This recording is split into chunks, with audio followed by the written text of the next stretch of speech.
I am delighted to be joined by Nikki Emerton. Welcome to the this chat room. You're going to tell us a little bit more about your presentation, your masterclass, which you are delivering at the NLP as part of the NLP Masterclasses next year. So the title of your masterclass is Emotional Identity Technique. So please do start by telling us a bit more about you and your presentation. So thank you for inviting and allowing me to present. I'm very excited to be able to do that.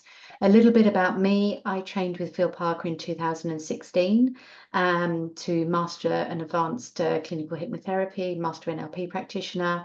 And since then, I've trained as trainer, but not in the NLP world, so more of a universal trainer. And during my work with clients, it became very apparent that although the identity aspect is quite high on Dilt's logical levels, there wasn't a huge amount of processes which addressed any kind of, I don't want to say misalignment, because it's not about that, but any kind of identity-based issues. And as we know, it's higher than beliefs, and beliefs are interchangeable. So I started kind of being curious about that once I'd learned to become integral eye movement therapist trained. And that sparked my curiosity. So that's a little bit about me and how I got to where I am.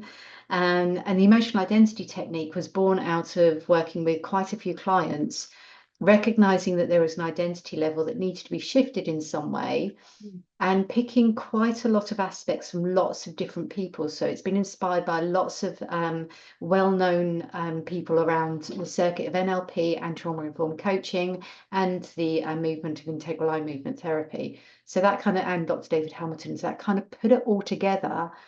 Then I put it into practice a few times, and it seemed to make such significant shifts in people's identity statement, and they were beginning to behave completely differently to how they had been, which is one of the reasons why they'd come to see me. So that's what created the emotional identity technique.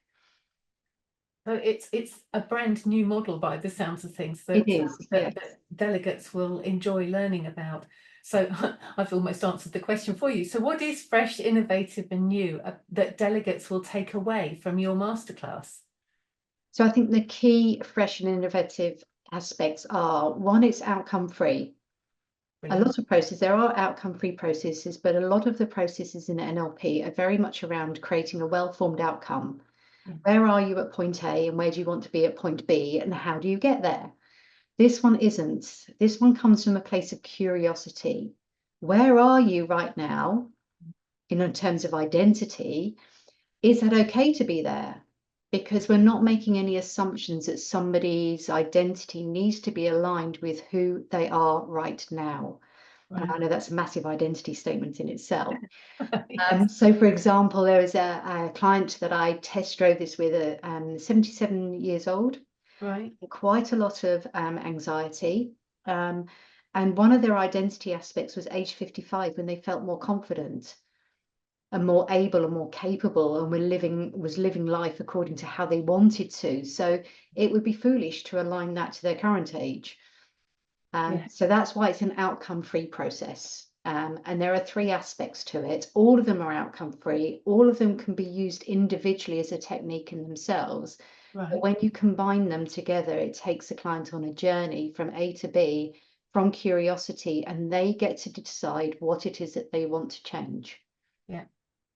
Sounds really exciting.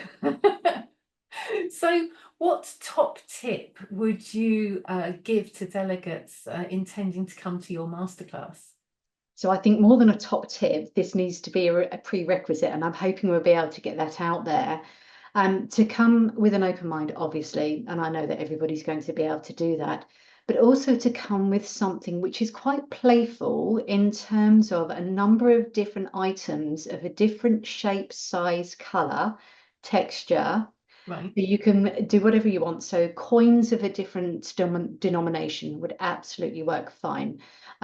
Different kinds of pebbles or stones, buttons, if somebody has a button collection. I personally use little colourful pom-poms because I do quite a lot of work with young people, and it just brings that fun factor. So if you come to my masterclass, please bring a variety of different shapes, size, colour, texture kind of things. You'll need those to be able to participate in the masterclass. That sounds exciting as well. So just to clarify from my own perspective, so when you say different shape, size, texture, are we talking about a collection of the same sort of items? Because you mentioned buttons and coins, or can they be different things? So say I just happen to have a glass and a pen, Yes. they're different. Yes. So Okay. yes, you can. You can bring totally different things. Yeah. Although when we're talking about identities, it invariably involves people and Yeah. sometimes pets. Yes. So there is a similarity between people. Mostly it is things like a collection of coins or a collection of, so quite a few people work with crystals, Yes. that sort of thing. So if you've got a collection of Collection of pebbles or something. stones from the beach, those sorts of things. But absolutely, if you wanted to associate a person that you have a relationship with as a pen, please carry on. Yeah. Work on that one. Yeah, it would speak volumes, but in a very different way. But yeah, I'm sure it would. absolutely. You can use a multiple of different kinds of things, but I would probably keep them in the same family to avoid confusion. Yes, yes. No, that's brilliant. Thank you for that clarification. So, Nikki, I mean, you are a new presenter for us, which is exciting and new in itself. So what inspired you to want to present at one of the masterclasses? Twofold, I think the conference gives such value to those people that participate. And I've participated in a number of years, and I've always come away with something, many things absolutely mind-blowing, which has enriched my practice. Yeah. And I've always taken away lots of information and lots of new ways of working. I also like inspiring others to incorporate new ideas into their practice. So constantly evolving and inspiring. Can't think of the word right now, but innovative. There you go, Yeah, innovative. there you Maybe go. if I paused, it would come to my head.